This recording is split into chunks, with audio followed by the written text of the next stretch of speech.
Pilih atur gabungan. Seperti yang saya dah cakap tadi, topik pilih atur dan gabungan ni memerlukan daya berfikir yang tinggi. Kebolehan berfikir aras tinggi. Sebab penyelesaian masalah kadang-kadang berbeza, tidak seragam cara dia. Jadi kena banyak berfikirlah. Even hari ni pun insya-Allah kita akan tengok beberapa contoh yang memerlukan kita berfikir. Apa itu pilih atur dan gabungan? Kita tengok slide yang berikutnya. Okey, kalau kita tengok sini, mana dia? Itu pointer saya. Okey, pilih atur dalam bahasa Inggeris ni dipanggil permutation. Okey, selalunya diberi simbol P huruf besar. Okey. Dan gabungan dalam bahasa Inggerisnya combination, selalunya diberi simbol C. Okey. Untuk permutation ni dengan P nasib baiklah sebab hurufnya sama, huruf P juga. Jadi macam formula dia, ini formula dia ya. Dia berguna perkataan P. P itu untuk permutation. Gabungan pula dalam Inggerisnya combination, jadi kita guna C untuk formula dia, untuk simbol dia. Okey. Pilih atur ni ialah ilmu tentang mengira bilangan susunan benda atau manusia. Bilangan susunan, ilmu tentang mengira bilangan susunan, di mana bilangan susunan adalah tema pilih atur. Okay, susunan tu penting, sebab tu saya sengaja bubuh susunan tu bold warna merah. Susunan tu penting untuk topik pilih atur. Gabungan pula ialah ilmu tentang mengira bilangan kombinasi. Kombinasi saya merahkan dalam memilih benda atau manusia. Bilangan susunan tidak diambil kira. Okey, gabungan dan pilih atur ni ada kaitan sangat rapat. Hanya pilih atur ni ada susunan, gabungan pula tidak ada susunan. Itu saja. Ini formula dia untuk permutation, untuk pilih atur, dan ini formula untuk gabungan. Okey, sebenarnya kalau korang boleh ingat formula ni, korang boleh jawab banyak soalan lah. Bukan semua soalan, tapi boleh jawab banyak soalan. Hafal formula ni penting, tetapi itu bukanlah penekanan saya dalam lesson ni. Okey, saya punya penekanan bukan dalam menghafal formula. Saya daripada awal lagi saya konsisten. Saya lebih menitik beratkan kefahaman. Okey, korang kena faham betul-betul konsep dia ya. Bukan setakat the what and the how, tapi the why, kenapa. Jadi itu penekanan yang saya akan bagi. Untuk pass exam, hafal formula dah mencukupi. Tapi dia tidak membuatkan kita jadi manusia yang bijak. Okey. Untuk menjadi manusia bijak, kita kena bina kemahiran berfikir kita. Jadi itu yang saya nak tekankan sangat apabila datang kelas saya ni. Okey. Buat masa ini, saya cerita pilih atur gabungan ni, mungkin korang masih blur lagi apa benda ni, sebab korang belum belajar lagi. Topik ni korang belum belajar, jadi korang tak tahu apa itu pilih atur, apa itu gabungan. Tidak mengapa, saya cerita ni terlebih dahulu. Nanti kita akan tengok konsep-konsep pilih atur dan gabungan. Okey. Sebelum kita cerita pilih atur dan gabungan, saya nak cerita sedikit tentang prinsip mengira. Okey, sebenarnya pilih atur gabungan ni sebenarnya nak mengajar kita mengira je. Dia punya formula dia pun tak complicated mana. Dia hanya menggunakan arithmetic saja. Tambah, tolak, darab dengan bahagi. Itu saja. Hanya dia punya konsep dia kadang-kadang sangat mengelirukan. Alright, jadi kalau korang datang kelas saya ni, kita cuba condition kita punya brain. Condition kita punya brain supaya kita boleh berfikir dengan baik. Okay, boleh berfikir secara logik. Itu perkataan yang baik tu, logik. Kita kena fikir secara logik. Okay, mula-mula kita nak cerita pasal prinsip mengira. Okey, dan ada tugasan. Tengok tu. Tugasan. Kira berapa banyak guli merah di bawah. Okey, cuba kira Ustaz, bagi jawapan kat saya.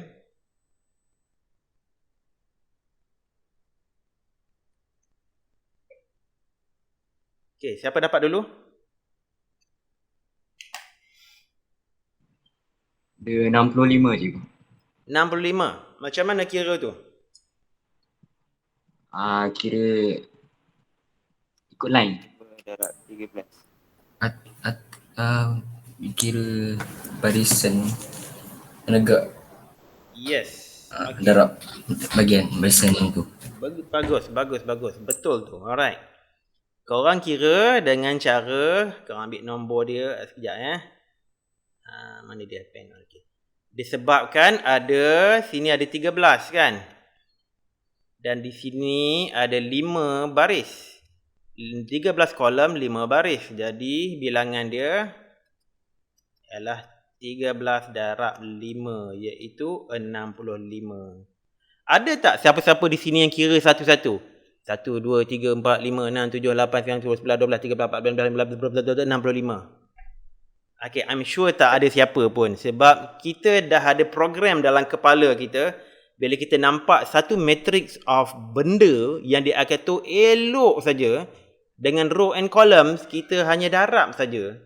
Bilangan row dengan bilangan kolom dapat 65. So, tahniah dapat bilangan 65 dengan tepat. Okay. Tanpa mengira satu persatu. Very good. Okay, jadi itu yang saya nak condition korang punya pemikiran sekarang ni. Korang punya brain sekarang ni saya nak cuba condition it. Supaya korang boleh dapat cara-cara, formula yang mudah dan efektif untuk mengira. Okay, sekarang kita pasal mengira sekarang ni. Ingat topik ni pasal aritmetik saja. Campur, tolak, darab, bahagi. Tak ada formula pengamiran, pembiasaan. Tak ada. Okay. Tapi dia boleh tahan juga toughnya. Alright, ini mengira saja. Okay. Next one will be a little bit tougher. Okay. Di paparan seterusnya, tugasan kamu ialah guna teknik yang bersesuaian untuk kira bilangan kotak warna merah. Ingat kotak warna merah saja kira. Dan kira dengan pantas. Kira dengan pantas. Okey, gunalah teknik apa yang sesuai untuk kira kotak warna merah. Dan saya expect tak ada siapa pergi kira satu-satu. 1, 2, 3, 4, 5 sampai semua tu. Okey. Jadi gunalah teknik bersesuaian. Jadi lepas kira tu, saya nak kira dengan pantas. Bila nak jawab tu, sebut nama, kemudian sebut bilangan kotak warna merah. Sebut nama dulu, kemudian sebut bilangan kotak warna merah. Are you ready? Bersedia? Sedia cikgu. Sedia cikgu. Okey Saya pergi ke slide seterusnya. Devise your technique dan dapatkan bilangan kotak warna merah. Sebut nama dan sebut bilangan kotak warna merah tu. 1, 2, 3. There you go. Berapa bilangan kotak warna merah? Cikgu. Ya. Ammar Zarif bilangan kotak merah 55. Okey. Ammar 55. Good. Siapa lagi? Cikgu. Ulia 55. 55 cikgu. 55. Very good. Very good. 55. Akilas. Okay, good. Alright, 55 Sebab semalam ada orang jawab 50.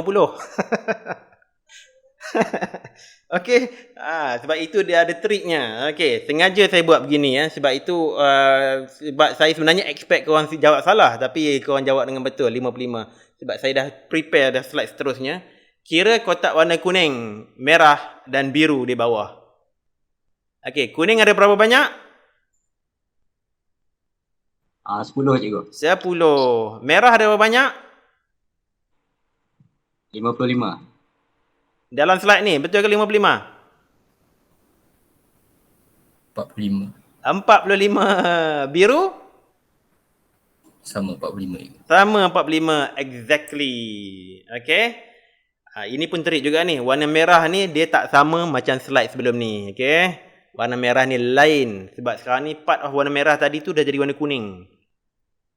Jadi bila masa korang kira untuk soalan ni sekejap ni tadi, korang sebenarnya kira warna merah tu ada 10 kan.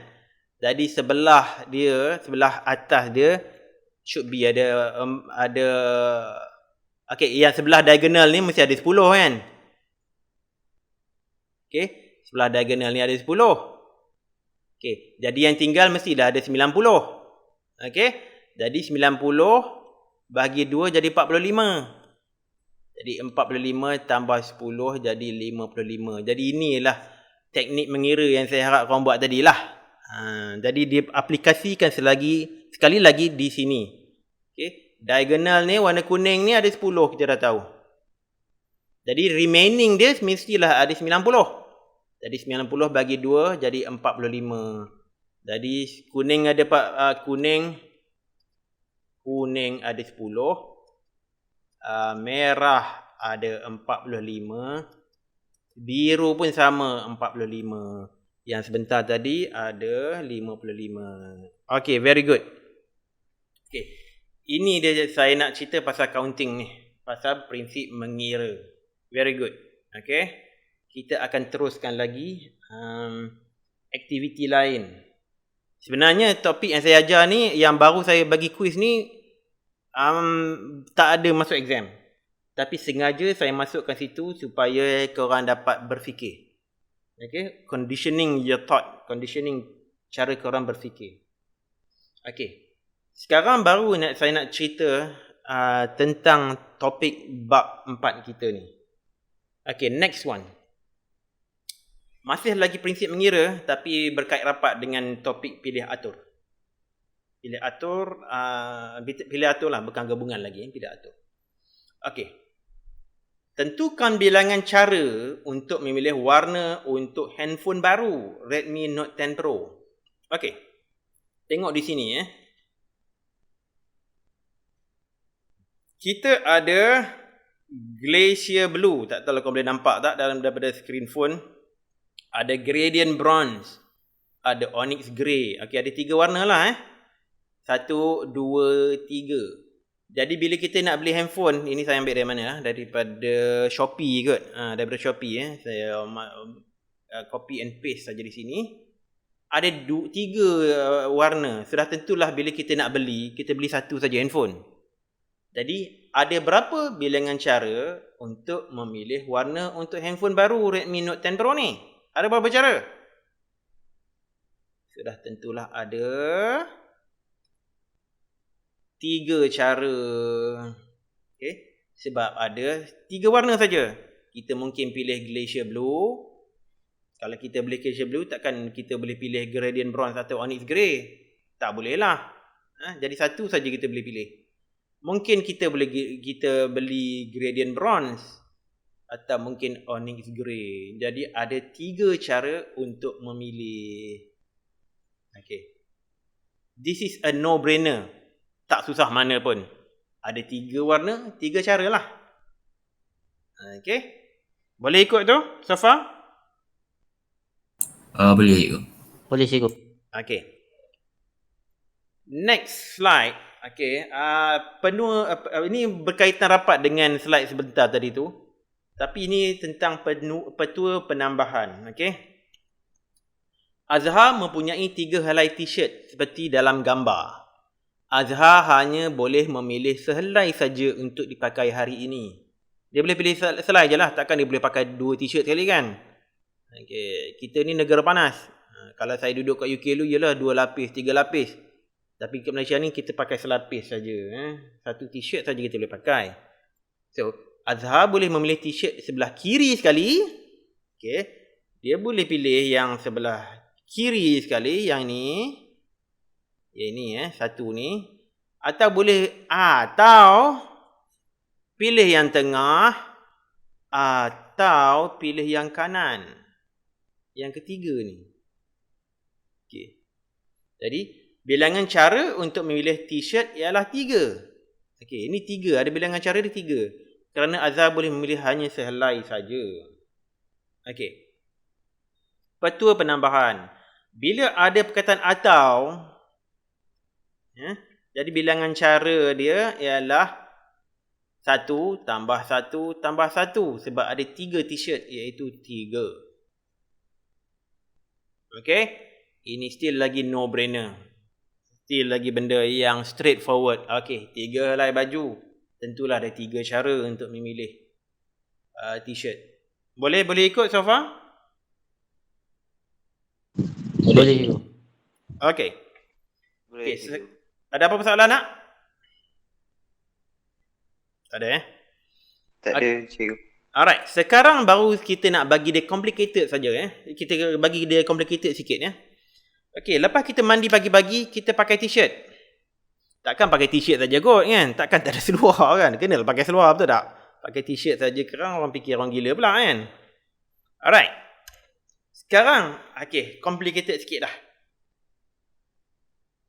Tentukan bilangan cara untuk memilih sehelai t-shirt dan sepasang seluar jeans untuk dipakai pada hari ini. Jadi ini adalah gerobok. Ini adalah almari si Azhar tadilah. Dia ada 3 t-shirt. T-shirt sikit je. Seluar jeans ada 4 pasang. T-shirt ada 3 saja. Okay. So, berapa bilangan cara? Fikir balik. Berapa bilangan cara untuk memilih sehelai t-shirt dan sepasang seluar?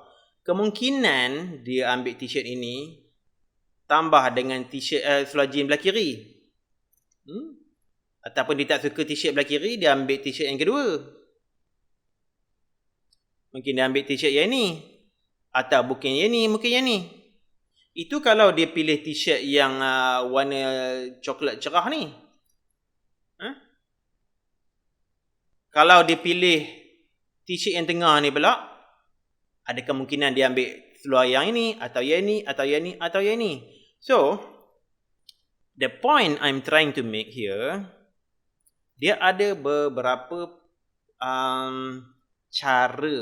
Okay, katakanlah saya namakan t-shirt tu sebagai T. Ada T1, ada T2, ada T3. Okay, mungkin t-shirt 1, mungkin t-shirt 2, mungkin t-shirt 3. Okay, bila dah pilih satu t-shirt, dia ada pilihan 4 lagi seluar. Okay, tadi dia ada 3 pilihan untuk t-shirt. Selepas dia ada 4 lagi pilihan seluar. Okay. So, mungkin jeans 1. Mungkin dia ambil jeans yang pertama. Atau mungkin dia ambil jeans yang kedua.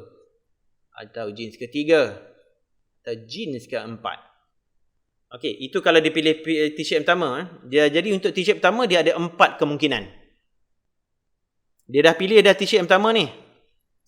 Lepas dia pilih t-shirt pertama tu, dia ada 4 lagi pilihan untuk pilih seluar jeans. So, di sini dah ada 4 cara.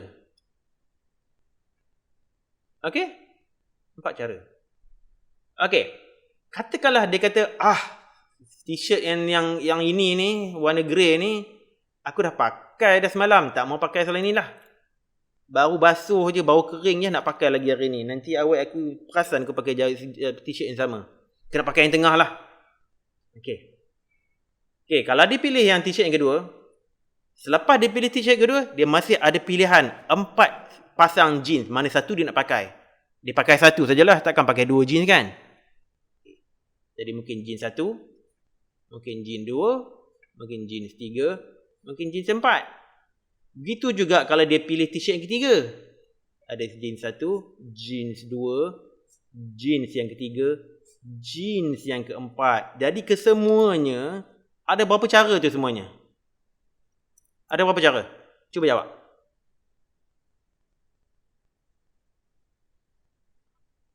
Semuanya ada 12. 12 cara. Okay? It's nothing complicated at all. Okay? 3 darab 4. 12. Kita dah kira dah darab macam tadi korang kira bilangan bola warna merah tadi. Ambil 3 darab dengan 4 dapat 12. Jadi ada 12 cara. Itu yang kita panggil sebagai petua pendaraban. Okey, petua pendaraban. Bilangan cara untuk memilih sehelai t-shirt daripada 3 helai dan ada perkataan dan sini, sepasang seluar jeans daripada 4 pasang ialah 12, iaitu hasil darab 3 dan 4. Jadi 3 darab 4. Okey, kita guna petua penambahan kat sini tadi. Petua penambahan ni taklah perlu ditekankan sangat sebab kita tak tambah apa pun. 1 tambah 1 tambah 1 jadi 3. Sama juga dengan ni, petua penambahan juga. Not such a big deal. Alah, 1 tambah 1 tambah 1 tambah 1 jadi 4. So kalau 4 pasang ada 4 cara lah. Kalau t-shirt ada 3 helai, 3 cara lah. Tapi yang tengah ni disebabkan perkataan dan tadi. Jadi kita kena guna petua pendaraban. Bila ada dan saja kan, okey, kita kena pilih satu helai t-shirt, kena satu pasang seluar. Jadi kita bila dan saja, kita kata-kata kita darab. Kita darab. Okey? Jadi itulah petua pendaraban. Okey, ada siapa-siapa nak tanya di sini tak? Ada siapa-siapa yang rasa keliru lagi tak? Tak ada cikgu. Tak ada cikgu. Okey. Dan penting dan saja kita kata logik, kalau dan saja mesti petua darab. Katakanlah saya pilih saya tanya soalan lain sikitlah. T-shirt ada 3, seluar ada 4 pasang kan. Saya suruh pilih satu saja. Kalau pilih t-shirt satu tu saja boleh pilih. Yang lain tu dengan seluar 4-4 tu tak boleh pilih dah. Okey? Jadi sekarang ni bukan dan tapi atau. Kalau atau, ada berapa cara kita nak pilih t-shirt dan 3 helai t-shirt dan 4 pasang tu? 4 pasang seluar tu. Ada berapa cara? Sekarang ni kita guna atau. Dan tak ada dah. Apa jawapannya? Siapa boleh jawab? So dia jadi Berapa cara? T-shirt dan tak? tu jadi atau cikgu. Jadi apa? Dan tu jadi atau cikgu. Dan tu jadi atau. Bukan dan dah. Kalau kita boleh pilih satu saja. Satu. Kita beli satu t-shirt saja. Kalau pilih satu t-shirt, 2 t-shirt tu tak boleh pilih. 4 pasang seluar tu semua tak boleh pilih. Kalau kita ambil jeans yang kedua, jeans yang 3 tu tak boleh pilih dah. T-shirt yang 3 semua tak boleh pilih. Jadi semuanya atau. So berapa cara semua? Satu. Bukan 1, 7 cara lah. 3 tambah 4, petua penambahan, iaitu 7 cara. Kita boleh ambil t-shirt 1, atau t-shirt 2, atau t-shirt 3, atau jeans 1, atau jeans 2, atau jeans 3, atau jeans 4. Jadi ada 7 cara. Boleh faham? Okey, faham cikgu. Okey. So kata, kalau atau, kita tambah. Tambah. Kalau dan, kita darab. Itu dia point dia. Okay, logical thinking sekarang ni. Okay, boleh faham? Ada soalan? Faham cikgu. Tak ada Alright. cikgu. Okay Okay, ini contoh satu daripada buku teks. Okay, kita dah masuk perkara yang typical keluar dalam soalan peperiksaan. Ini benda yang typical lah ni. Bila kita sebut biji dadu saja, saya bagi tahu siap-siap lah. Bila ada perkataan dadu, lama macam mana highlighter saya ni? Highlighter. Okay. Dadu ni biasa sangat dalam exam untuk topik-topik sebegini. Dadu dan juga duit shilling. Kerap keluar dalam exam. Percubaan ke, SPM betul ke, selalu keluar. Siapa tahu di sini biji dadu tu apa dia? Ke ada kontak menamain biji dadu? Tahu tak biji dadu? Tahu cikgu. Tahu kan? Tahu. Tahu cikgu. Ya, tak tahu. Ada yang tak tahu? Semua orang tahu kan? Sebenarnya saya kadang-kadang saya risau juga sebab zaman sekarang ni budak ni dia banyak guna handphone lagi, main handphone. Kami masa kecil dulu biji dadu tu memang kami punya permainan. Kadang-kadang kami masa kecil-kecil lah, kami ambil rubber kan, pemadam getah tu, kami potong jadi segi 4 buat jadi biji dadu sebab kami suka main biji dadu. Jadi biji dadu ni ada 6 nombor, betul tak? Nombor 1, 2, 3, 4, 5, 6 sebab ada 6 pembukaan dia. Betul tak? Betul cikgu. Betul kan? Duit shilling pula ada berapa banyak pembukaan? 2. Ada 2 saja. 3. Mana ada 3? Okay, kalau cakap pasal dikeliling duit shilling tu, of course lah. Tapi kalau kita lambungkan duit shilling, kita expect to get apa orang kata tu, apa panggil ya? Ibu atau anak. Dulu kami masa kecil lah, kalau main duit shilling, lambung, ibu ke anak. Atau bahasa Inggeris orang panggil head or tail. Tapi kalau tengok dalam buku teks, dia kata nombor dan gambar. Okay, gambar agung ke, gambar layang-layang ke, ataupun nombor 10 sen, 20 sen, 50 sen. Okay, kalau kita flip coin, dia akan keluar gambar ataupun nombor. Jadi ada 2 perkataan. 2 saja permukaan. Ada 2 saja pilihan. Biji dadu pula ada 6 permukaan. Jadi ada 6 pilihan. Jadi sekarang ni untuk soalan A, dia kata, contoh A ni, dia kata apa? Dia kata kalau kita lambungkan biji dadu dan sekeping duit shilling secara serentak. Secara serentak kita lambungkan. Kemudian bila dia jatuh atas meja atau atas lantai, kita expect biji dadu tu akan tunjuk satu nombor. Mungkin nombor 1, mungkin 2, 3, 4, 5 atau 6. Nombor 7 tak ada, 8, 9 semua tak ada. 1 sampai 6 saja. Nombor 0 pun tak ada untuk dadu. Dan duit shilling pun sama juga. Bila kita lambung, bila dia jatuh, kita expect sama dia ada gambar atau nombor-nombor. Jadi, untuk jawab soalan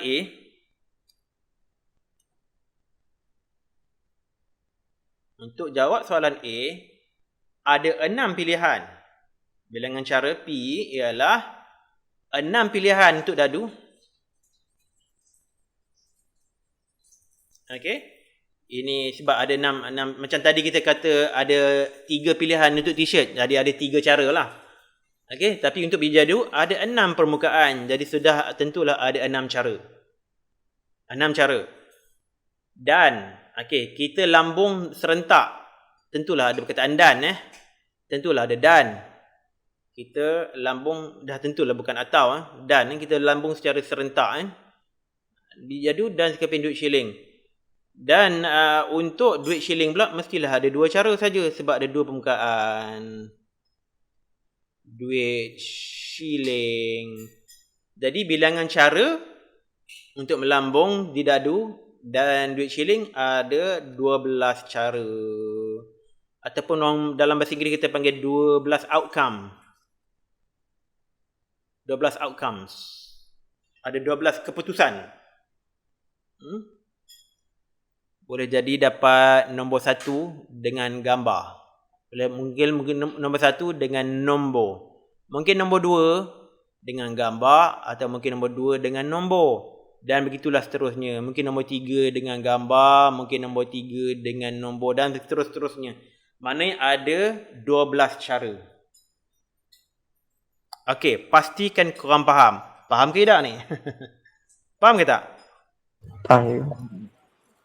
Faham ya? Okey, kalau tak faham tolong tanya. Sebab selepas ni nanti kita akan build along this thought. Okay, kita akan expand lagi on this idea. Petua darab ni kita akan berbincang pasal petua darab tu sampai habis kita punya bab 4 ni. Jadi pastikan faham. Kalau tak faham tolonglah tanya, nanti lost. Nanti bila kita pergi seterusnya dia lost terus ya. Jadi kita kena faham. 6 darab 2. Kenapa 12 cara? Sebab 6 darab 2.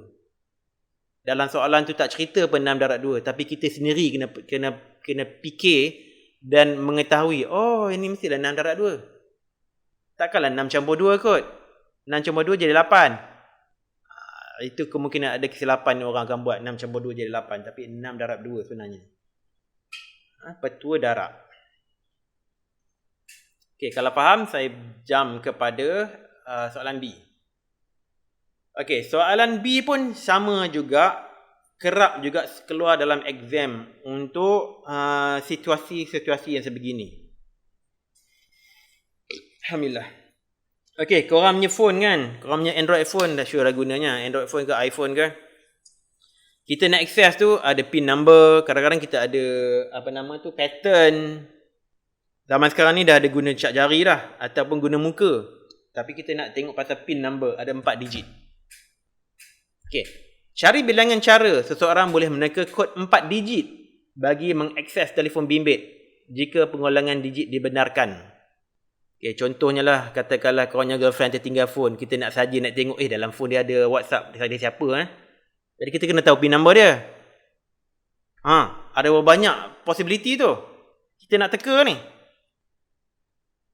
PIN number mungkin 0000. Kita try lah kot. Kadang-kadang orang yang blur sikit ni, dia mula-mula dia beli phone, dia terbubuh PIN number dia 0000. Ada kemungkinan juga. Kadang-kadang 1, 2, 3, 4 je kan, yang senang-senang nak teka kan. Okey, sekarang ni cuba kita tengok balik. Dia ada 4 digit. Okey, digit yang pertama, digit yang kedua, digit yang ketiga, digit keempat. Cuba fikir balik Digit pertama, ada berapa cara kita boleh isi digit yang pertama ni? Siapa boleh beritahu? Ada berapa cara? 10. Ada 10 cara. Sebab ada 0, 1, 2, 3, 4, 5, 6, 7, 8, 9. Ada 10 cara. Okey? 10 cara. Macam mana nak tulis? Tak apalah, bubuh 10 sajalah kat sini. Ada 10 cara. Okey, digit kedua ada berapa cara pula dah? Bukan tricky question ni. Bukan tricky. Adalah 10 juga. 10 juga. Yang tiga pun 10 juga. Yang keempat pun 10 juga kan? Jadi ada berapa cara? Ada 10 campur 10 campur 10 campur 10 jadi 40. Betul ke? Betul ke tak? Betul ke tak ni? Saya tanya ni. Betul. Jap. Ini trick question ni. Dia ulang digit boleh kan tu? Boleh ulang. Jadi berapa banyak cara? Betul ke 10 campur 10 campur 10 campur 10? Betul juga. Betul kot. Mana boleh betul? Darab. Darab. Okay, kena fikir logik tau. Kena fikir logik Okay, dalam soalan ni soalan tak akan cakap okay, kau darab 10 tu dengan 10 dengan 10 dengan 10. Dia tak cakap dalam soalan ni. Dia suruh kita fikir sendiri. Soalan ni suruh kita fikir sendiri. Kita kena guna berdarab ke, bahagi ke, tolak ke, campur ni. Mana satu kita nak guna ni? Jadi kita kena fikir. Untuk setiap digit. Mana dia? Laser pointer. Untuk setiap digit yang kita pilih di kotak yang pertama, untuk setiap digit yang kita pilih untuk kotak pertama, ada 10 lagi possibility, ada 10 lagi cara untuk mengisi kotak yang kedua. Faham tak? Faham tak maksud saya? Katakanlah kotak pertama tu memang dah ada 10 cara. Seperti mana kita dah cakap tadi. Jadi 0, 1, 2, 3 sampai 10. Ini kotak kedua, kotak pertama. Kotak kedua pun ada 10 cara lagi. Sampai 10. Maknanya kalaulah kita pilih 0, ada 10 cara lagi untuk kita memilih kotak yang kedua. Digit yang kedua. Maknanya kalau ada 10 digit untuk yang pertama, ada 10 cara lagi untuk yang kedua, sudah tentulah jadi 10 darab 10. 10 darab 10 iaitu 100. Okey? So, untuk setiap 100 cara untuk isi kotak pertama dan kotak kedua, digit pertama dan digit kedua, ada 10 lagi cara untuk isi digit yang ketiga. So, kena darab lagi 10. Dah jadi 1000. So, dah ada 1000 cara dah untuk mengisi 3 digit yang pertama. Untuk setiap satu daripada 1000 cara ni, ada 10 lagi cara untuk mengisi digit yang keempat. So, darab lagi 10, jadi 10,000 cara. Okey? Jadi, ada 10 kuasa 4 ataupun 10,000 cara. Kalau korang nak break korang punya girlfriend punya handphone, 10,000 kali lah korang kena try isi PIN number tu. InsyaAllah dalam masa seminggu korang boleh dah dapat break dia punya phone. Okey? Boleh faham tak? Boleh. Faham cikgu. Alright, kalau tak faham, ini masa untuk tanya. Sebab kalau dah pergi nanti tak boleh nak patah balik dah ni. Darab tu. Okay, darab. Kena tahu darab. Bukan campur, bukan bagi, bukan tolak. Darab tu kena tahu. Jadi 10, darat 10, darat 10, darat 10. Kalau tak faham, tolong stop me now. Okay, so tadi kata dah faham. Okay, insyaAllah saya bergerak. Alright. Okay, dah faham. Sudah tentulah boleh buat latihan kendiri ni. Latihan kendiri ni pun diambil daripada buku teks. Okay. Okay, jawab soalan nombor 1 dulu. Soalan nombor 1 ni senang. InsyaAllah. Cerita kat saya apa jawapan nombor 1.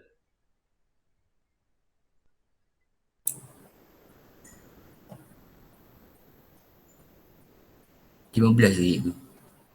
15. Ada siapa yang tak setuju dengan 15 tak? Setuju cikgu. Setuju? Setuju cikgu. Setuju. Betul. Betul Setuju. Dapat dari mana? 3.5. 3 darat 5, 15. Itulah dia cara. Ada 3 warna untuk kemeja, ada 5 warna bagi sepasang seluar. Jadi ada dah 15 cara. Okey, senang soalan 1. Nombor 2. Cuba jawab soalan nombor 2 pula. 30. 30. Ada siapa yang tak setuju tak? Setuju cikgu. Setuju kan? Setuju cikgu. Okey, ada 15 soalan. Ada betul atau salah aja. True or false. Jadi 15, okey, P sama dengan 15 darat 2 sama dengan 30. Okey, soalan nombor 3 ni susah. Especially soalan B. Okey, soalan nombor 3 ni korang kena fikir sikit ya. Korang kena fikir sikit. Terdapat 4 jalan yang menghubungkan kota A ke kota B dan 5 jalan dari kota B ke kota C. Okay, katakanlah kota A tu dia punya rumah. Kota C ni dia nak pergi bercuti lah. Tapi sebelum nak pergi kota C, dia kena pergi kota B dulu. Jadi A, pergi B, pergi C. Ada 4 jalan. 4 jalan, katalah hitam ni. Ada 4 jalan Sekejap. Ini jalan kedua. Ini jalan kedua dari B ke C. Ini lagi. Hijau. Jalan yang ketiga. Jalan ketiga dari B ke C. Ini jalan keempat. Untuk A pergi B. Dan B ke C pun ada 4. Kemudian B ke C tu ada lagi ekstra. Ada 5 jalan. Ini jalan raya lah. Imagine jalan raya lah. Kita pergi ambil daripada A ke B ke B ke C. Okey, soalan dia. Cari bilangan cara perjalanan pergi dan balik melalui kota B. Okey, dia nak pergi A ke B. Bukan cakap pergi A, B saja Tapi A pergi ke B, pergi ke C, sorry. Kemudian C balik semula ke A. Pergi dan balik. Bilangan cara perjalanan pergi dan balik melalui kota B yang boleh dia lalui jika, okey, jawab soalan A dulu. Dia menggunakan jalan yang sama untuk pergi dan balik. Pergi dan balik itu jalan yang sama. Okey, ini soalan daripada buku teks Pergi balik jalan sama cikgu. Ya, betul. 20. 20. Wah, cepat jawab. Dia sebab jalan dia sama. Jalan sama. Pilihan. Okay, good. Okay, siapa jawab 20 lagi?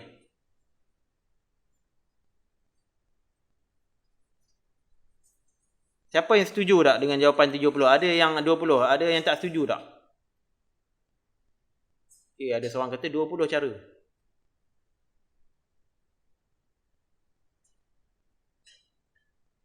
Cuba fikir. Siapa yang jawab 20 tadi tu?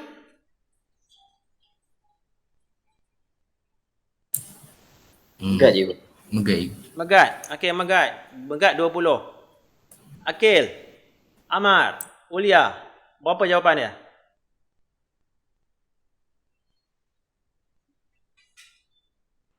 20 cikgu. 20 juga. Siapa tadi tu? Amar. Amar. Okey, Megat dengan Amar jawab 20. Yang lain? Saya dapat sama juga 20. Siapa saya tu? Ulia. Ulia. Okey. Ulia pun dapat 20 juga. Okey? Saya tak pasti ya. Tak pasti ya. Hmm. Okey. Di sinilah apa kita kena apa tu kena kreatif sikitlah. Macam mana nak jawab soalan macam ni? Ini baru soalan A tau. Soalan B lagi pening. Soalan B lagi pening ya. Saya janji memang pening lagi. Okey, soalan A sekarang ni dia kata jalan yang sama. Okey, katakanlah saya pilih jalan pergi saja. Jalan pergi saja sudah tentulah 4/5, betul tak? Okey, kalau pergi saja. Pergi saja 4/5 lah 20. Tapi balik pun di jalan yang sama. So, kalaulah dia ambil jalan hitam ni, jalan hitam sekali lagi. A ke B jalan hitam, B ke C pun jalan hitam. Kalau dia balik pun dia tak ada choice lah kan, sebab dia nak jalan yang sama. Mungkin jalan yang ni, jalan hitam ni jalan paling dekat ke, paling tak jam ke apa ke kan. Jadi sudah tentulah jawapan dia 20. Betul lah cara dia. P ialah 4/5 iaitu 20 cara. Sebab baliknya jalan yang sama. Sebab condition dia jalan yang sama, jadi dia tak ada choice. Dia tak ada choice untuk jalan baik. Kalau dia ambil jalan merah dan hijau sini, dia balik pula dengan hijau merah. Dia tak ada choice. Maknanya ada 20 cara. Jalan pergi dan balik itu sama saja bilangan caranya dengan jalan pergi sahaja. Iaitu 20 cara. Boleh faham tak? Akil? Oh, faham cikgu, faham. Okey? Pergi ada 20 cara. Balik tak ada cara dah. Jalan yang sama juga. So 20 sajalah. Alright? Jadi ataupun kita kata macam ni lah. Sebab pergi dia jalan yang sama. 4/5 ni untuk pergi. Kita kena darab dengan jalan balik. Iaitu satu pilihannya. Dah tak ada dah. Dah tak ada pilihan lain dah. Ini balik. Jadilah 20 cara. Okey? Faham ya? Faham cikgu. Okay, good. Alright, this will be interesting. Number B. Alright. Sekarang ni korang kena fikir panjang sikit. Soalan B ni dia kata dia tidak menggunakan jalan yang sama. Okay? Katakanlah dia pergi A ke B jalan warna hitam. Dia B ke C pula dia jalan merah.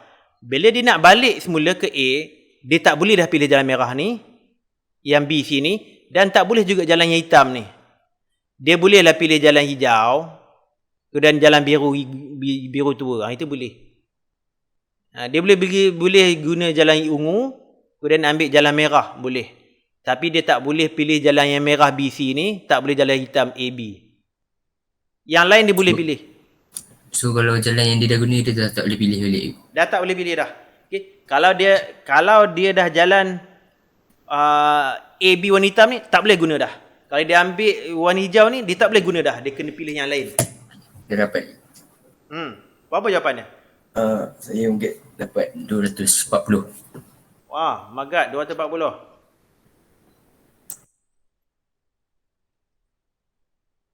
Ada siapa yang lain yang tak setuju? Okey, Magat. Yang lain?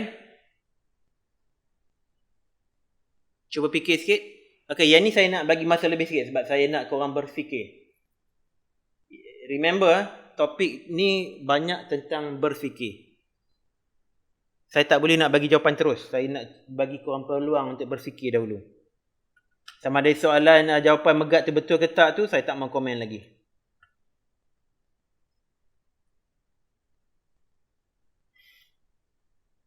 Ada nak tanya apa-apa, bagi tanya saya sekarang.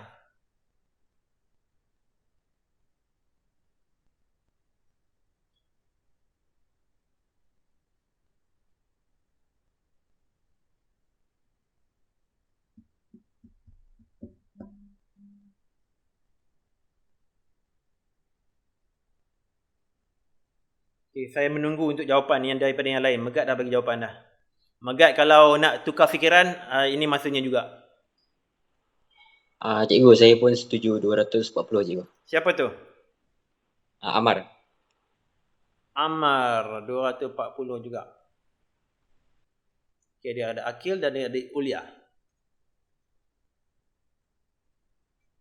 Okay, macam mana Akil? Macam mana Ulia? Megat, Amar, nak tukar fikiran ke tak? Tak cikgu. Tak tukar? Oh, confident tu. Nak jawapan 240. Very good. Confident is good.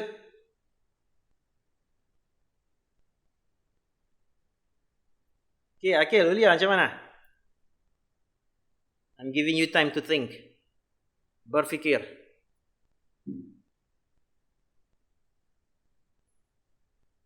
Tapi saya kena bagi masa jugalah. Saya bagi lagi 3 minit. Sampai 9.58 je.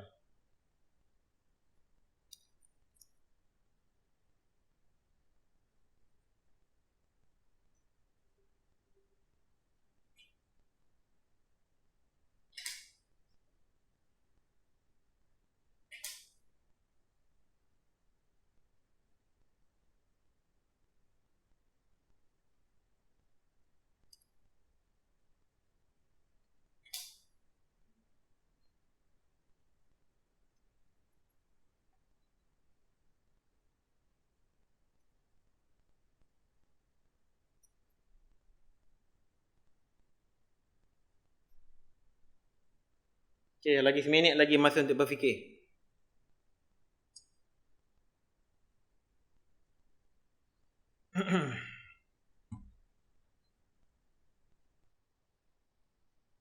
Cikgu, saya rasa saya pun setuju dengan 240. Tak perlu. Siapa tu? Akil? Akil.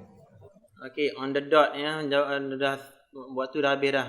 Ulia tak dapat lagi Ulia? Saya pening cikgu, saya tak dapat.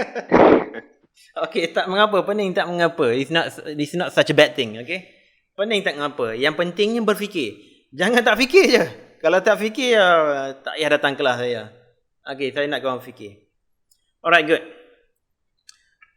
Okay. Mula-mula sekali bila kita dapat soalan macam ni, kita jangan rush untuk jawab. Okay. Do not rush. Jangan kalut-kalut. Masa 3 minit je cikgu bagi ni. Macam mana ni? Macam mana ni kata. Jangan. Benda pertama sekali kita berfikir macam mana cara nak fikir. Macam mana nak jawab soalan ni? Kita fikir itu juga. Jangan fikir nombor lagi. Kita fikir macam mana? Logik dia macam mana? Okey, sekarang ni saya buat gambar rajah. Simple saja. Rumah dia dekat A. Dia kena pergi B dulu. Kemudian sampai C. Tempat dia nak pergi bercuti tu. Kemudian dia nak balik rumah. Dia kena singgah B dulu. Kemudian baru pergi A. Okey, fikir. Berapa cara daripada A ke B yang dia ada? Bawa cara Ulia. Dari A ke B jangan fikir yang lain lagi. Ada? Dengan 4 kan? Alright, ada 4 cara. Dari B ke C ada berapa cara?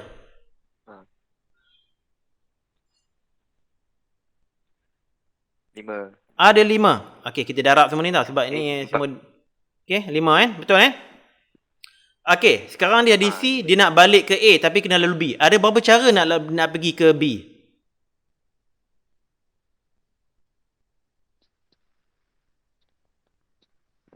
Dari C ke B ada berapa cara Ulia rasa-rasanya? You kena ingat, satu jalan yang dia pilih, dia tak boleh pilih lah. Dia tak boleh ulang kan? So tinggal berapa cara tu? 4. Good. Sekarang B ke A tinggal berapa cara dah? Satu yang dah pilih tak boleh pilih lagi dah. 3.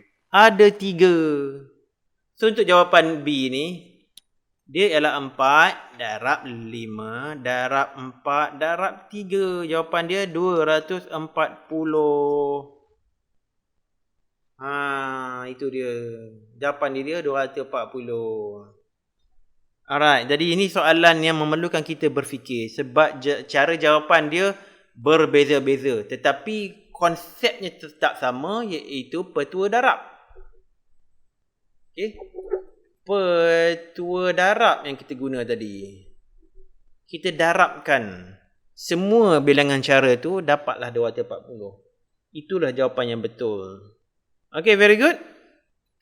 Yang jawab betul, very good. Yang Ulia tak dapat, tak apa, asalkan berfikir. Dan hopefully bila saya dah cerita cara dia, hopefully Ulia ni dah dapat dah. Oh, macam ni cara dia. Oh, okay. Maknanya kita dah dapat idea dah. Okay tak? Ada apa-apa nak tanya tak lagi?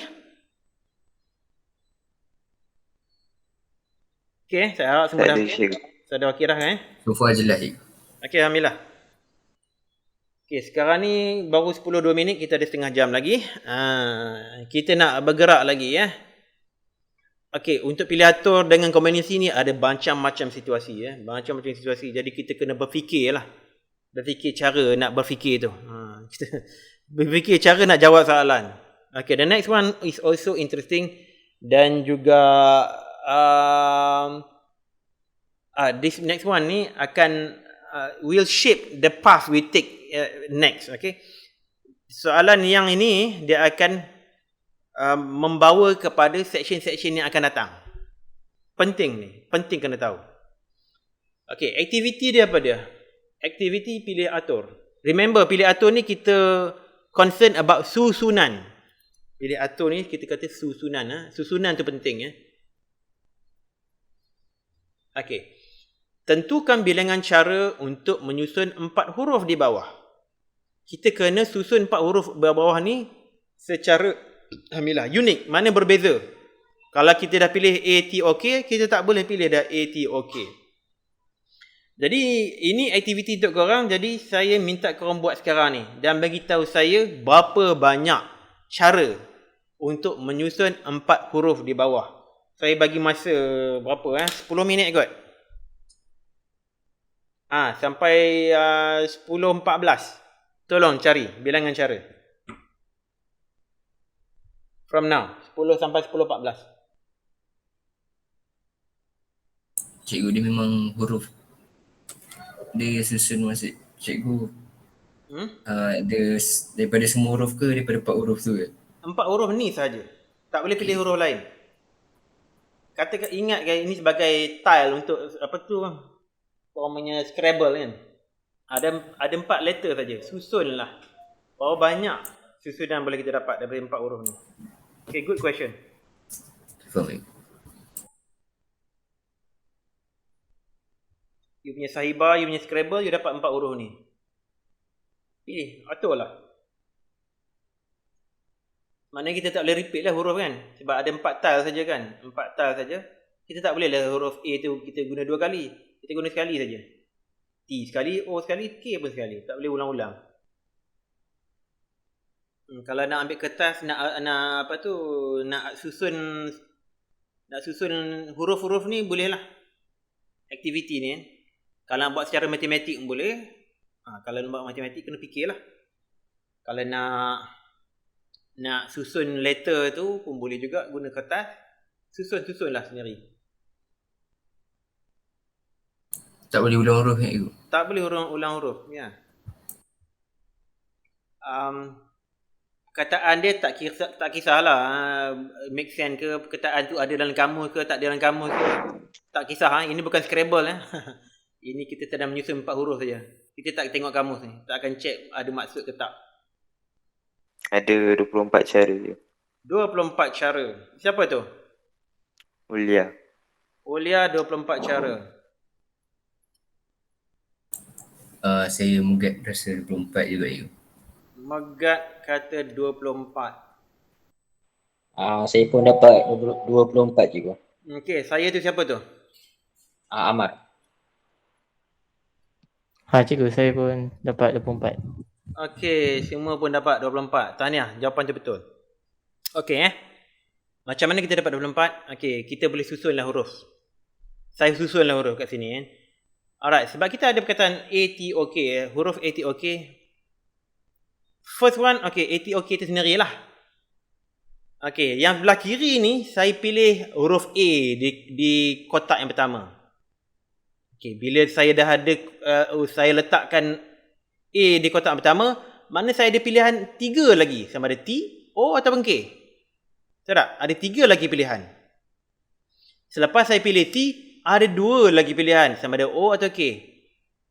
Bila saya dah pilih O, ada tinggal 1 lagi pilihan, iaitu K. Begitulah kita buat. Okay? Ini kalau saya mulakan dengan A, atau mungkin saya guna huruf T dulu.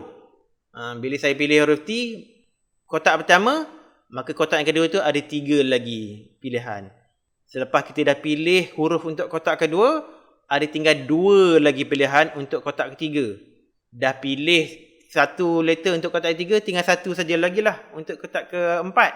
Begitulah seterusnya kalau saya pilih O ataupun pilih K. Jadi jawapan dia memang 24. Very good everyone.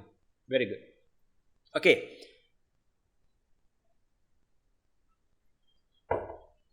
Saya bukan nak mengajar cara nak menyusun kotak ni. Ini saja saya nak tunjukkan. Tapi saya nak cuba lead korang supaya korang dapat fikir cara untuk berfikir. Okay, tengok ni A, seperti mana saya dah cakap tadi. Atuk, A-T-O-K. Kotak yang pertama. Kotak pertama ni, kita ada berapa cara nak isi kotak pertama? Ada 4 cara.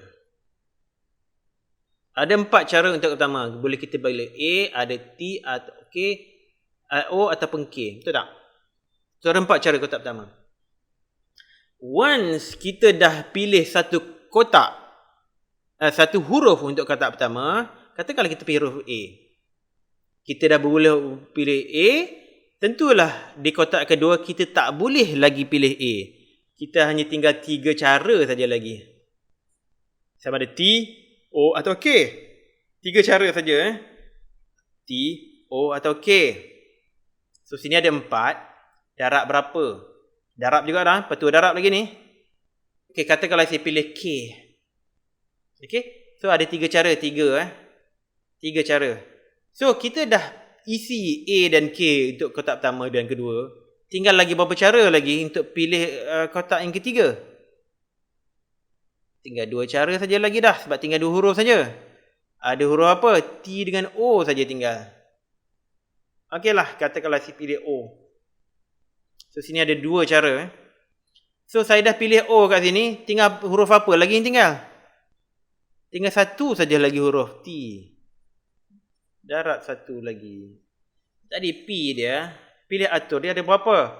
4, darab 3, darab 2, darab 1. Iaitu 24. Jadi itu cara dia untuk kita berfikir. Okay, ini penting 4,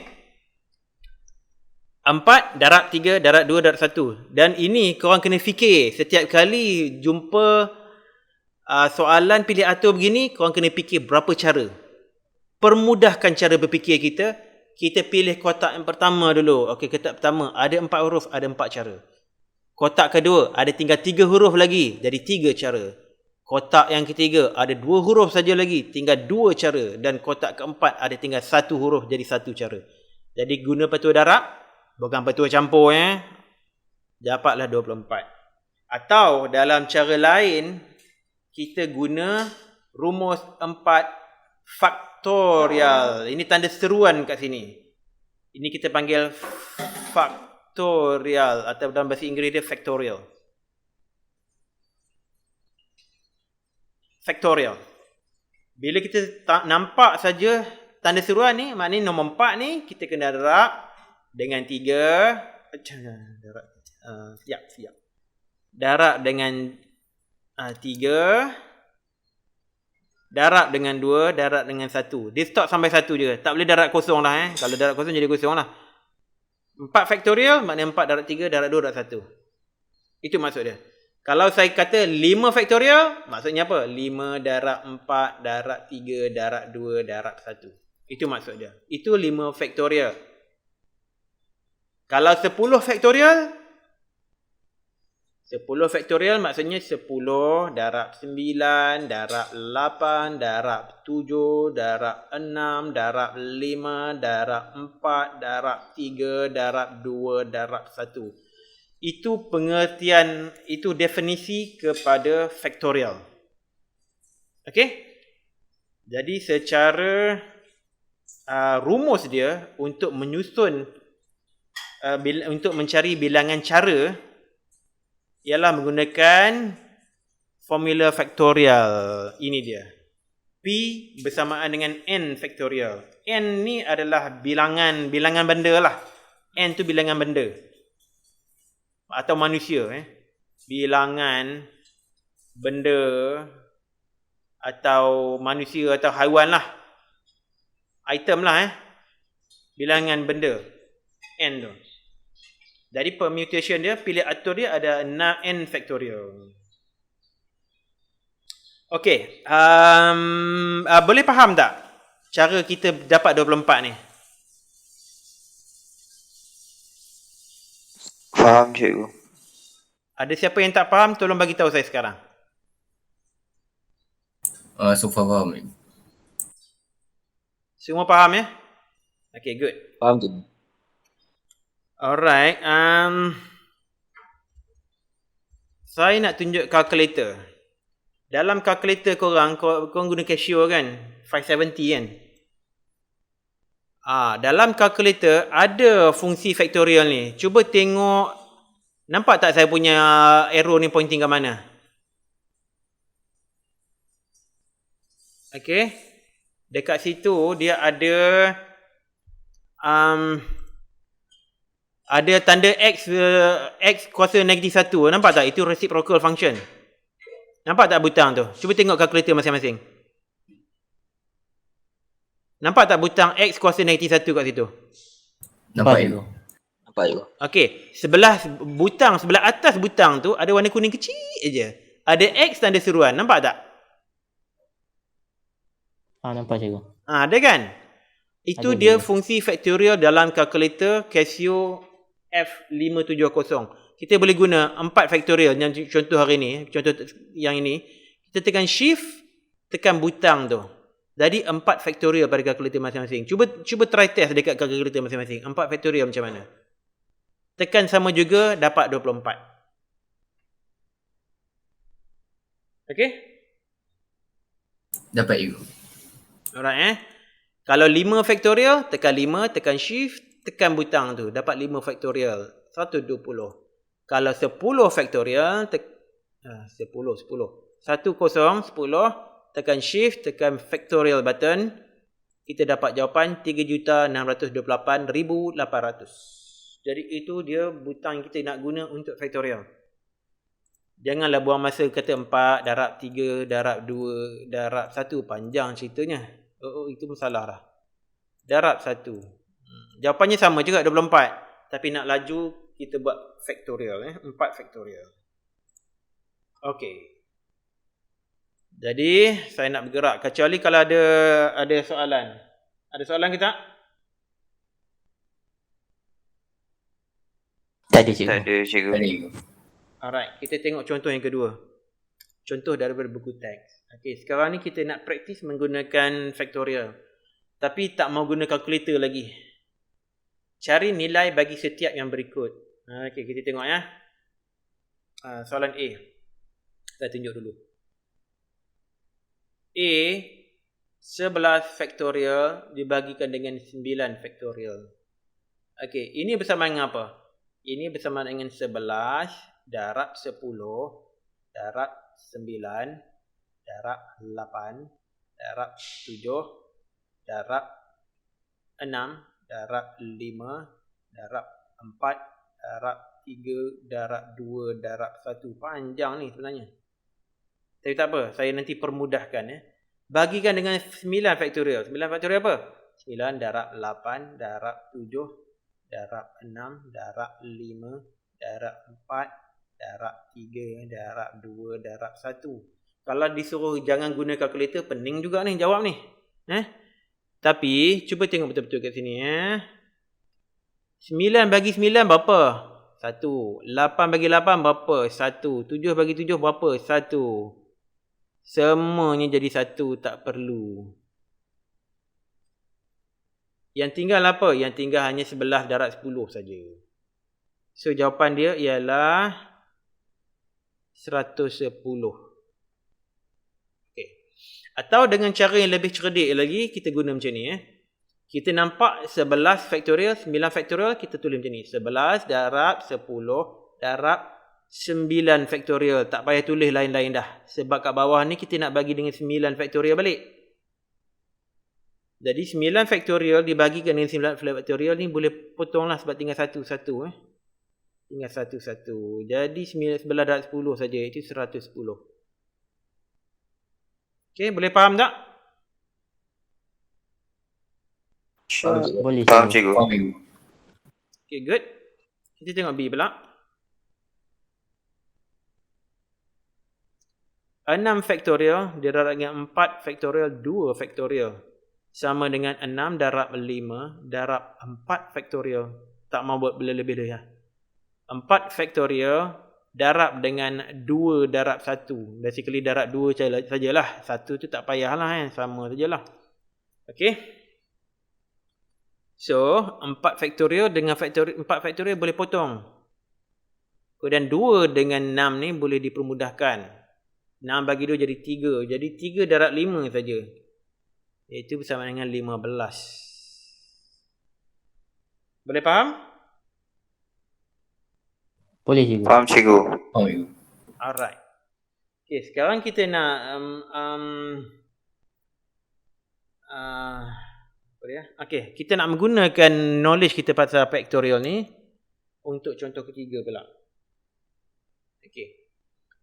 Cari bilangan cara menyusun semua huruf dalam perkataan bijak tanpa ulangan huruf. Ini sama juga dengan cara kita buat tadi dengan perkataan atuk tadi. Jadi, tapi kali ini ada 5 tempat. Jadi saya lukislah 5 kotak. Okay. Well, sebenarnya jalan paling mudah sekali P ialah 5 faktorial. 5 faktorial. Ini cara mudah lah. 5 faktorial kita guna kalkulator. 5 tekan shift, tekan button faktorial 120. Dapat dia 120. Okay. Tapi janganlah mudah sangat ya. Kita fikirlah juga cara fikir macam ni. Kotak yang pertama ada berapa cara? Kotak yang pertama ada 5 cara. Kalau kita dah pilih satu huruf kotak pertama, tinggallah 4 lagi huruf di kotak kedua. Dah pilih kotak kedua, tinggallah 3 lagi di kotak ketiga. Kemudian 2 di kotak yang keempat. Dan tinggal 1 saja kotak yang terakhir. Jadi bersamaan dengan 5 faktorial iaitu 120. Okey, boleh faham? Boleh cikgu. Faham. Alright. Dia punya keyword dia tanpa ulang huruf. Sebab itulah kita guna 5 faktorial. Katalah dia kata boleh ulang huruf. Kalau boleh ulang huruf macam mana pula? Kalau boleh ulang huruf.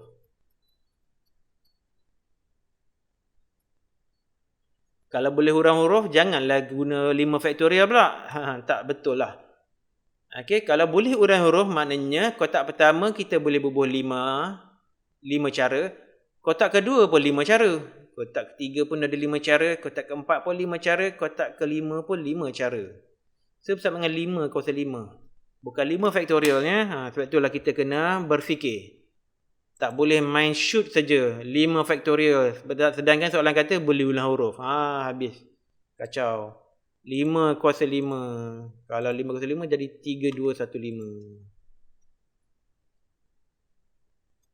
3, 2, 1, 5. Cara. Cara. Okey, boleh faham? Faham cikgu. Okay, good. Alright, kita ada 5 minit. Okay, saya cover yang ni jugalah. Kita tak ada latihan kendiri lagi. Okay. Yang berikutnya, yang ini pula aktiviti pilih atur secara linear dan secara membulat. Okay. Secara linear ni sama macam kita buat tadi. Cara membulat ni perkara baru dalam KSSM. Dalam KBSM kita tak cover membulat. KBSM kita tak cerita membulat. Ini KSSM ni baru kita buat cerita membulat ni. Okey. Jadi soalan dia, aktiviti dia, Tentukan bilangan cara untuk menyusun 3 huruf di bawah secara linear dan kemudian secara membulat. Perkataan dia ada A, I, R. Dia punya huruf dia A, I, R. Okey. Sama juga tadi kalau kita nak buat secara linear. Yang perkataan pertama ada 3 cara. Yang kedua ada 2 cara. Dan bila dah pilih kotak pertama dan kedua, tinggal satu saja lagi cara di kotak yang ketiga. Jadi P ialah 3 faktorial iaitu 6. Ini straightforward ya. Straightforward. Dia boleh jadi AIR, boleh jadi ARI, boleh jadi IAR, dia boleh jadi IRA, boleh jadi RAI, boleh jadi RIA. Ada 6 cara. Okey, ini kita dah belajar tadi dah. So ini senang sebab dia tak ada ulangan huruf ya. Kita guna sekali saja huruf. A tak boleh guna 2 kali atau 3 kali. Simple enough. Sekarang ni yang membulat ni pula. Yang membulat ni complicated sikit. Membulat ni maksudnya itu membulat lah tu. Ini kalau saya kata AIR AIR macam I tadilah, AIR kat sini kan. Jadi kalau kita susun membulat dia jadi macam ni. AIR. Selepas A ada I, sebelum A ada R. Selepas I ada R, sebelum I ada A. Selepas R ada A, sebelum R ada I. Okey, ini membulat cara yang pertama. Yang kedua saya bubuh RAI. Cara ketiga saya sebut IRA. Tetapi apabila kita sebut membulatkan, sebenarnya tiga-tiga ni, yang kita kata 3 cara ni sebenarnya satu cara saja. Satu cara saja. Sebab apa? Cuba tengok betul ya. R. Apa huruf selepas R? A kan? Sebelum R apa dia? I kan? Cuba tengok yang kat sini. Selepas R apa? A juga. Sebelum R apa? I juga. Sama macam ini. Sama macam yang pertama tadi ni. Sama macam pertama. Untuk yang ketiga ni, tengok huruf R. Selepas R ada A juga. Sebelum R pun ada I. Jadi, tiga-tiga cara ni yang kita rasa macam 3 cara, sebenarnya satu cara saja. Satu cara saja. Kita tengok second situation. Okey. Sekarang ni berbeza dah. RIA. Tengok tak, nampak tak beza di antara yang atas ni dengan yang bawah? Selepas huruf R ada I. Sebelum huruf R ada A. Tadi dia terbalik. Selepas huruf R ada A. Tapi sekarang ni A ni sebelum R. I pula selepas R. Tadi I ni sebelum R. Jadi untuk yang kemudian ni pun sebenarnya hanya ada satu cara. Okey, boleh ikut tak saya punya explanation ni? Kenapa yang 3 kat atas ni satu cara, 3 kat bawah ni satu cara juga? Boleh faham ke tak?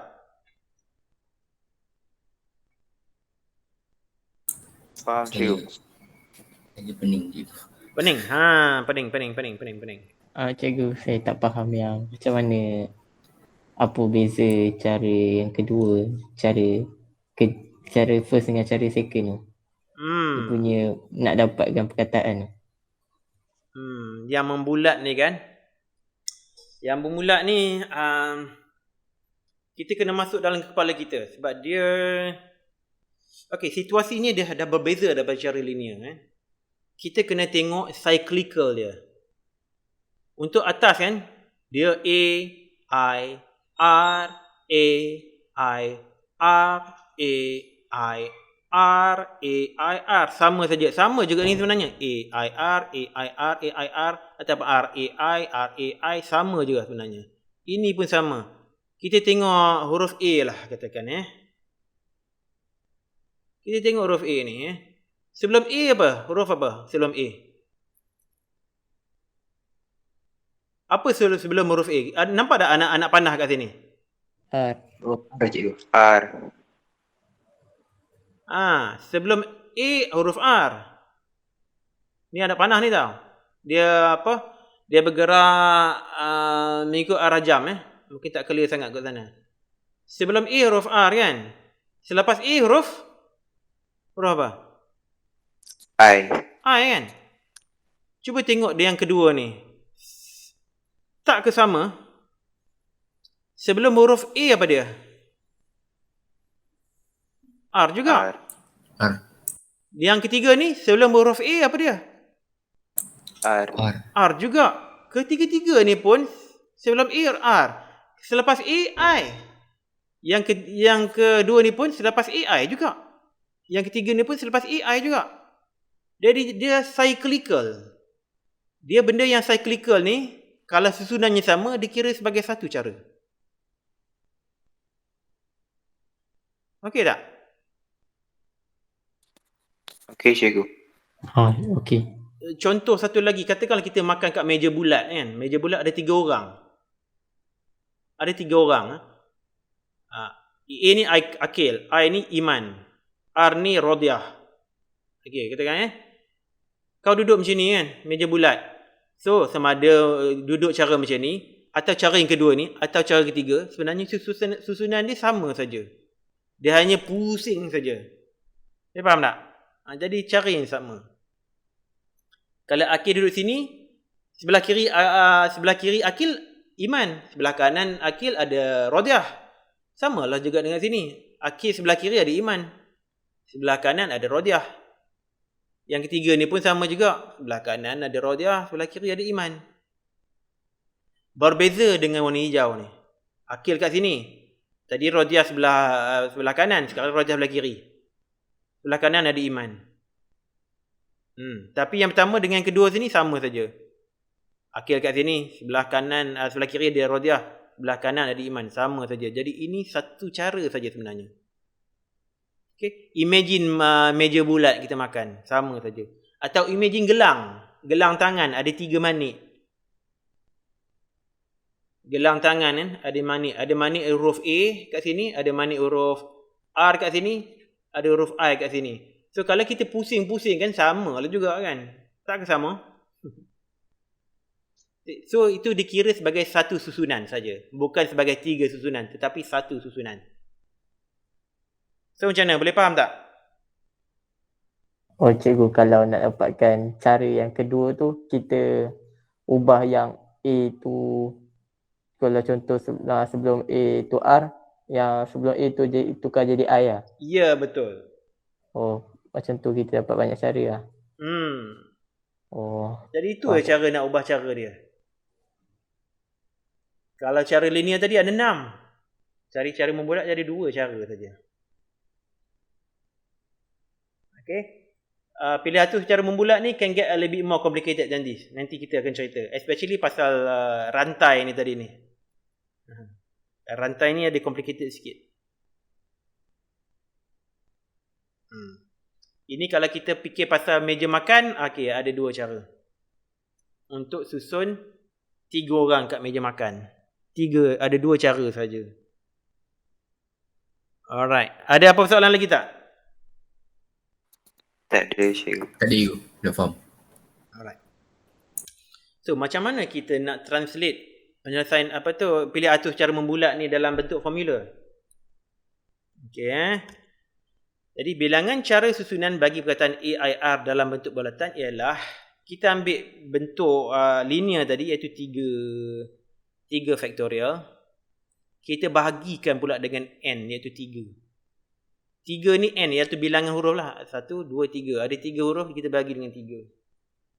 Jadi itu cara rumus je. Iaitu 3 faktorial bagi 3 atau bersama dengan 2. Okey? Ataupun kita boleh buat secara generalnya. Kata kalau ada 4 kan. 4 maknanya 4 faktorial bagi dengan 4. Kata kalau ada P, Q, R, S. Okay, P, Q, R, S ni samalah juga dengan S, Q, P, R. Samalah juga dengan, alamak saya dah ada keliru lah. R kat sini, S kat sini, Q, P.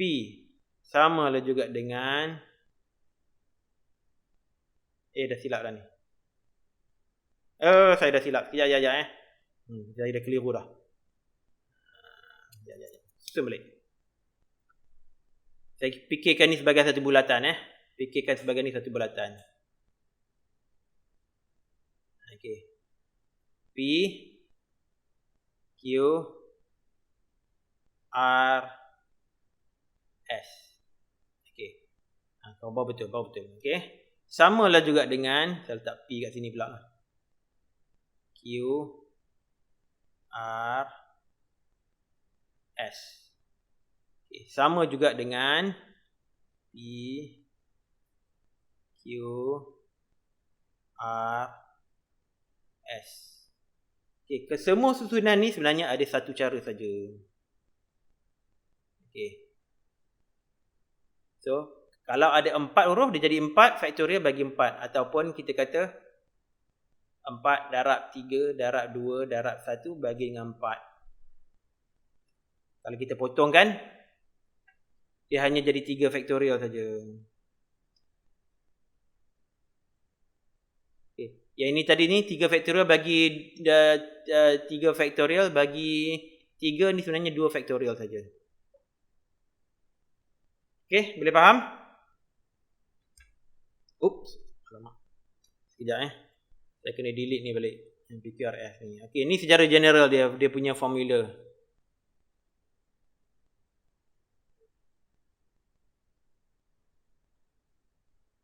Okay, ni formula dia. Untuk pilih atur secara membulat. N faktorial bahagi dengan N. N tu bilangan benda. Atau bilangan orang. N faktorial bagi dengan N. Ataupun sama juga kita kata N darab N tolak 1 faktorial. Macam saya buat tadi ni lah. 4 faktorial bagi 4 maknanya 4 darab dengan 3 faktorial. 4 darab dengan 3 faktorial. Saya sekejap saya tulis balik. 4 faktorial bagi 4 sama dengan 4 darab 3 faktorial bagi dengan 4. Jadi inilah dikatakan ni. N bagi dengan N tolak 1 faktorial bagi dengan N. So, benda ni potong 2, jadi N tolak 1 faktorial. So, formula dia sebenarnya untuk pilih atur secara bulat ialah N tolak 1 faktorial. Ini dia formula dia. Boleh faham tak? Faham, cikgu. Okay, sekarang dah terlebih masa.